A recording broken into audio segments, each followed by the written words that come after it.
Hello guys, welcome to our channel. నేను మీ anchor Teja. ప్రస్తుతం మనతో పాటు సీనియర్ జర్నలిస్ట్ తాము బాలాజీ గారు ఉన్నారు. నమస్తే సార్. సో లిక్కర్ స్కామ్ కేసులో అరెస్ట్ అయిన కేజ్రీవాల్ ప్రస్తుతం అతనికి ఆరోగ్య పరిస్థితి బాగాలేదు, బ్రెయిన్ స్ట్రోక్ వచ్చింది, కోమాలోకి వెళ్ళారంటూ కూడా వార్తలు వస్తున్నాయి. ఇప్పుడు అతని పరిస్థితి ఎలా ఉంది, అతను ఎక్కడున్నారు? కేజ్రీవాల్ కోమాలోకి వెళ్ళిపోయాడు, ఆయనకి బ్రెయిన్ స్ట్రోక్ వచ్చింది అన్న ఒక వార్త విపరీతంగా వైరల్ అవుతుంది నిన్నటి నుంచి, ఈవినింగ్ నుంచి. ఎందుకు ఈ వార్త వైరల్ అవుతుంది? నిజంగా కోమాలోకి వెళ్ళాడా? నిజంగా ఆయనకి బ్రెయిన్ స్ట్రోక్ వచ్చిందా? ఇప్పటివరకు అయితే కోమాలోకి వెళ్ళలేదు, బ్రెయిన్ స్ట్రోక్ రాలేదు.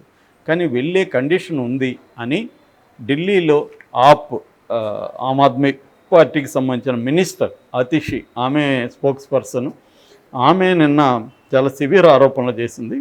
అట్లాగే సంజయ్ సింగ్, ఇదే లిక్కర్ కేసులో సంజయ్ సింగ్ కూడా అరెస్ట్ అయ్యి జైల్లో ఉండి 6 నెలల తర్వాత బయటకు వచ్చాడు. ఆ మధ్య ఆయన కూడా ఆరోపిస్తున్నాడు కేజ్రీవాల్కి బ్రెయిన్ స్ట్రోక్ వచ్చే అవకాశం ఉంది, ఆయన కోమాలకు కూడా వెళ్ళిపోతాడు అని వీళ్ళిద్దరూ నిన్న చాలా సివియర్ ఆరోపణలు చేశారు. జైలు అధికారుల మీద వీళ్ళు చాలా సివియర్గా ఆరోపణలు చేశారు. అదేంటంటే ఈయన దాదాపు 8.5 కేజీ తగ్గాడు జైలుకి వెళ్ళినాక. ఆయన మామూలుగా అయితే మార్చి 21న అరెస్ట్ అయ్యాడు. ఆ తర్వాత ఈడీ కస్టడీలో కొద్ది కాలం ఉన్నాడు. ఏప్రిల్ 1న జైలుకి వెళ్ళాడు ఆయన. మధ్యలో ఆయనకు ఒక 21 డేస్ ఇంటీరియం బెయిల్ కూడా దొరికింది. మళ్ళీ జూన్ 2న జైలుకి వెళ్ళాడు. సో ఈ ఓవరాల్ జైలు పీరియడ్లో ఆయన విపరీతంగా తగ్గిపోయాడు. 8.5 కేజీలు ఆయన తగ్గిపోయాడు. ఆయనకు ఆల్రెడీ డయాబెటీస్, బీపీ ఉన్నాయి కాబట్టి ఆయన ఈ స్థాయిలో సడన్గా తగ్గిపోవడం వల్ల బ్రెయిన్ స్ట్రోక్ వస్తుంది, ఆయన కోమాలోకి బ్రెయిన్ స్ట్రోక్ సివియర్గా వస్తే కోమాలోకి వెళ్తారు ఖచ్చితంగా అనేది వీళ్ళిద్దరూ ఆరోపిస్తున్నారు. అయితే ఈ ఆరోపణల్ని జైలు అధికారులు ఖండించారు. జైలు అధికారులు ఢిల్లీ హోంశాఖకి ఒక నివేదిక కూడా సబ్మిట్ చేశారు. అందులో వాళ్ళు ఏం చెప్పారంటే, కేజ్రీవాల్ మా జైలుకి వచ్చినప్పుడు ఏప్రిల్ 1న వచ్చాడు జైలుకి, వచ్చినప్పుడు ఆయన వెయిట్ 65 కేజీలు. ఆ తర్వాత ఆయన మళ్ళీ 66కి పెరిగాడు, యాక్చువల్గా 1 కేజీ పెరిగాడు. అయితే ఆయన 21 రోజులు బయటికి వెళ్ళి మళ్ళీ లోపలికి వచ్చినప్పుడు జూన్ 2న లోపలికి వచ్చాడు కదా, అప్పుడు వెయిట్ చెక్ చేస్తే 63.5 కేజీలు ఉన్నాడు ఆయన. ఆ తర్వాత జూలై 14లో మేము మళ్ళీ వెయిట్ చెక్ చేసాము. వెయిట్ చెక్ చేస్తే 61.5 ఉన్నాడు. అంటే జూన్ 2 వచ్చినప్పుడు 63.5, జూలై 14కి 61.5, 2 కేజీలు తగ్గాడు. సో ఓవరాల్గా జైల్లో ఆయన తగ్గింది 2 కేజీలే. కానీ వీళ్ళు 8.5 కేజీ అని చెప్తున్నారు. ఇది అబద్ధము అనేది వీళ్ళు ఇచ్చారు. రెండవది, కోర్టు చెప్పిన దాన్ని బట్టి AIIMS, all India institute of medical sciences ఢిల్లీలో ప్రెస్టీజియస్ హాస్పిటల్, సో వాళ్ళు ఒక డాక్టర్ల బృందం ఈ నిరంతరం పర్యవేక్షిస్తూ ఉంది.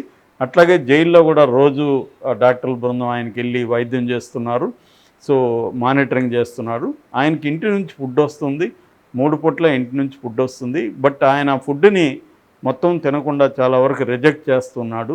సో ఆయన కావాలనే ఇవన్నీ చేసి తన ఆరోగ్యం బాగాలేదని చెప్పించుకొని బయటికి వెళ్ళడానికి మా జైలు అధికారులని బదనాం చేస్తున్నారు తప్ప నిజంగా మా వైపు నుంచి ఎటువంటి తప్పు లేదు, మేము కరెక్ట్గా రూల్ ప్రకారం వెళ్తున్నాము, ఆయన పట్ల ఎటువంటి వివక్షత మేము చూపించట్లేదు, సుప్రీంకోర్టు గైడ్లైన్స్ని మేము 100% ఫాలో అవుతున్నాము అనేది వాళ్ళు చెప్పారు. దానికి అతీషి వాళ్ళు ఏం చెప్తున్నారంటే, వీళ్ళు మామూలుగా ఒక ఖైదీ మెడికల్ రిపోర్ట్ అనేది బయటికి రాకూడదు, కానీ వీళ్ళు పదే పదే ఆయన మెడికల్ రిపోర్ట్ని బయటికి తీసుకొస్తున్నారు. సో మోడీ గవర్నమెంట్ ప్లాన్ ఏంటంటే ఈయన్ని జైల్లోనే ఉంచి చంపేయాలి ఇండైరెక్ట్గా అనేది వీళ్ళ ప్లాను. ఆ ప్లాన్ ప్రకారమే వీళ్ళు వెళ్తున్నారు. అందుకే మాకు ఆయన ఆరోగ్యం పైన చాలా భయం వేస్తుంది అనేది మాట్లాడారు. అయితే ఈయనకి ఇంకా ఒక దాంట్లో బెయిల్ వచ్చింది. యాక్చువల్గా ఈడీ కేసులో సుప్రీంకోర్టు బెయిల్ ఇచ్చింది, ఇంటీరియం బెయిల్ ఇచ్చింది ఇప్పుడు లేటెస్ట్గా. కానీ సిబిఐ కేసులో ఇవ్వలేదు.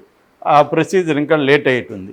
సో ఇప్పుడు వీళ్ళెందుకు ఆయన ఆరోగ్యం చుట్టూ ఎందుకు డ్రామా నడుస్తుంది అంటే, మనకు తెలుసు సిబిఎన్ చంద్రబాబు నాయుడు కేసులో సిమిలర్గా ఇదే జరిగింది. చంద్రబాబు నాయుడు కేసులో కూడా జైలు అధికారులు సరిగ్గా ఆయన చూసుకోవట్లేదు, 6 కేజీలు తగ్గిపోయాడు వెయిట్ లాస్ అని సాక్షాత్తు లోకేష్ బయటకు వచ్చి చెప్పాడు. ఆయనకి సరిగ్గా ఇవ్వలేదు, మెడికల్ టెస్టులు చేయించట్లేదు, మా మెడికల్ డాక్టర్స్తో కన్సల్ట్ అవుతాము, రోజు మా టీం వెళ్ళి ఆయనకి చేస్తుంది, ఇవన్నీ చెప్పారు. దానికి జైలు అధికారులు ఆయన రిపోర్ట్లను కూడా పబ్లిక్లో లీక్ చేసేసారు. ఇవన్నీ జరిగాయి చంద్రబాబు పీరియడ్లో కూడా. సేమ్ అదే జరుగుతుంది కేజ్రీవాల్ పీరియడ్లో. అంటే ఒకటి వాళ్ళ ఆరోపణలో కొంత వాస్తవం కూడా ఉండే అవకాశం ఉంది. ఎందుకంటే జైల్లో ప్రత్యేక సౌకర్యాలు ఉండవు. కోర్టు ఏం చెప్తే అంతవరకే, కానీ జైలు ప్రత్యేకంగా ఇవ్వరు. మామూలుగా జైలు ఇస్తారు ఎప్పుడు.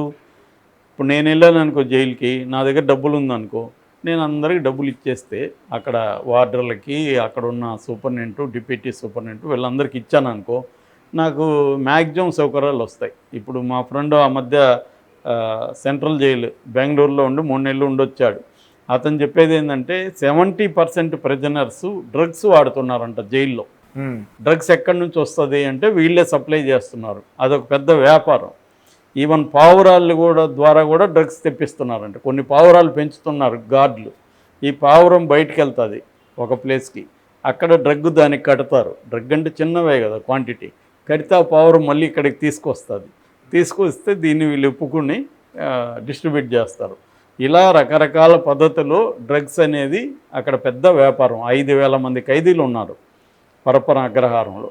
సో 70% అంటే ఎంత, ఈ స్థాయిలో జరుగుతుందన్నమాట అక్కడ. అంత స్థాయిలో అక్కడ డ్రగ్ వ్యాపారం జరుగుతుంది. సో జైళ్ళల్లో జైలు అనేది బయట ఉన్న వాళ్ళకి తెలియదు. మనం సినిమాల్లో చూసినవే జైలు అనుకుంటాం. సినిమాలో వాళ్ళకి కూడా చాలామందికి జైలు ఎలా ఉండదో రైటర్లకు తెలియదు. వాళ్ళు మళ్ళీ సినిమాలు చూసి కప్పి కొడుతుంటారు. అనుభవించిన వాళ్ళే జైల్లో కొంతకాలం ఉన్న వాళ్ళే చేస్తుంది. నేను 8 months ఉన్నా. నా జైలు వేరే. అదేంటంటే డిస్ట్రిక్ట్ జైలు చిన్నది, పైగా అది ఎప్పుడు పాతకాలం. అప్పుడే అనేకం డబ్బులు ఇస్తే అన్నీ జరిగేది. నాకు తెలిసి ఒక అతను ముందు కూడా తెప్పించుకునేవాడు జైలుకి. బయట వాళ్ళ గార్డులు వాళ్ళ ఇంట్లో వండి ఫుడ్డు చికెన్ మటన్ తెచ్చిచ్చేవాళ్ళు. అట్లాగే ఇతను బయటకు వచ్చినప్పుడు మార్నింగ్ 11కి కోర్టు స్టార్ట్ అయితే అక్కడ కోర్టులో క్లర్క్కి కానీ డబ్బులు ఇస్తే మన ఫైల్ని ముందు పెడతాడు. ఆ రోజు 100 ఫైళ్ళు ఉన్నాయనుకో, మన ఫైల్ ఫ్రంట్లో పెట్టేస్తాడు క్లర్క్కి. 11:30కంతా నీకు క్లియర్ అయిపోతుంది. జైలుకి 6 గంటల వరకు జైలుకి టైం ఉంటుంది. ఈ లోపల వీళ్ళు ఎస్కార్ట్ పోలీసులకు కానీ డబ్బులు ఇస్తే వీళ్ళకి నచ్చిన ప్లేస్కి మనల్ని తీసుకెళ్తాడు. ఏది అది లాడ్జి కావచ్చు, మన ఇల్లు కావచ్చు. సో మనకు నచ్చిన అమ్మాయితో స్పెండ్ చేయొచ్చు, అక్కడ బిర్యానీలు తినొచ్చు, వాళ్ళకు కూడా తినిపించవచ్చు. ఇలాగ ఈవినింగ్ వరకు మనం జల్సా చేసి మందు తాగి అమ్మాయితో స్పెండ్ చేసి మళ్ళీ నీట్గా జైలుకి రావచ్చు. ఇలాంటివన్నీ జరుగుతుంటాయి డబ్బులు ఉంటే. డబ్బులతో పని కానిది ఏమి ఉండదు. కానీ సెలబ్రిటీ విషయంలో డబ్బులతో పని కాదు. ఎందుకంటే ఇప్పుడు స్ట్రిక్ట్గా మోడీ గవర్నమెంట్ వాచ్ చేస్తుంటుంది అక్కడ. అదే కవితకు నాకు తెలిసి చాలా వరకు డబ్బుతో పని అయ్యే అవకాశం ఉంది. ఎందుకంటే కవిత మీద అంత సీరియస్ వాచ్ లేదు కాబట్టి కవిత డబ్బులు ఇస్తే కవితకి అక్కడ సౌకర్యాలకైతే మ్యాక్సిమం జరుగుతుండొచ్చు. అంటే మంచి ఫుడ్డు, అక్కడ సౌకర్యాలు, ఆమెకు ఒక 2 అసిస్టెంట్లు, వాళ్ళు ఈమె బట్టలు ఉతికించడం దగ్గర నుంచి ఈమె ఫుడ్ తెచ్చి పెట్టడం దగ్గర వరకు అన్ని సౌకర్యాలు ఉండొచ్చు. ఒక్కోసారి ఇంకొకటి పద్ధతి ఏంటంటే నాకు ఆరోగ్యం బాగాలేదని హాస్పిటల్లో చేరడం. జైల్లోని హాస్పిటల్ ఉంటుంది కదా, అక్కడైతే మంచి బెడ్ ఉంటుంది, కాట్ ఉంటుంది. ఇంకా ఒక్కోసారి ఏసీ కూడా అవసరమైతే ఏసీ పెట్టుకోవచ్చు. మంచి మిల్కు, బ్రెడ్డు, ఫ్రూట్స్ ఇవన్నీ కూడా తినచ్చు. సో ఇటువంటి సౌకర్యాలు కూడా మనకు డబ్బులతో పనులు అవుతాయి. కానీ కేజ్రీవాల్ లాంటి వాళ్ళకి డబ్బులతో పనులు కావు. ఎందుకు, అతని మీద నిఘా ఉంటుంది కాబట్టి. సో అందువల్ల వాళ్ళు ఎక్కువ కాలం లేకుండా చూసుకోవడానికి ఆరోగ్యాన్ని ఒక ఇష్యూగా చంద్రబాబుకి ఎలా చేశారో కేజ్రీవాల్ కూడా అలాగే వీళ్ళు చేస్తున్నారు. అంతేగాని నాకు తెలిసి ఆయన కోమలకి అయితే వెళ్ళే ప్రసక్తి ఉండకపోవచ్చు. ఎందుకంటే ఎయిమ్స్ బృందం ఆయన్ని మానిటర్ చేస్తుంది. కానీ ఆయన కూడా ఏంటంటే కావాలని సరిగ్గా తినకుండా వెయిట్ లాస్ తెచ్చుకున్నట్టుగా అర్థమవుతుంది.